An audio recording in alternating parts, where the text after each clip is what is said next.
Vaig néixer el 1895 a Vilanova i la Geltrú, on es fan bones coques de llardons. Als 7 anys vaig debutar com a músic, tocant el violí, acompanyant el meu pare, que era músic. Un fet que el meu pare no es cansa de comentar a qualsevol reunió.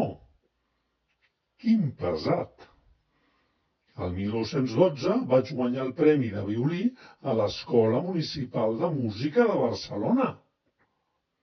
Vaig formar part del Quartet Renaixement i vam fer unes gires per tota Europa que en riu tant tu dels Rolling Stones.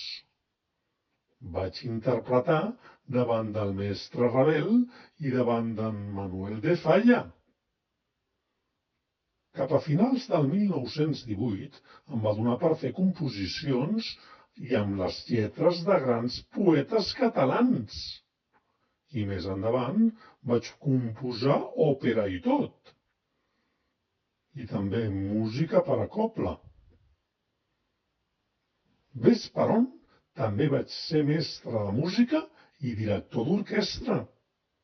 Així que, ara que estic al cel, em mereixo un bon descans.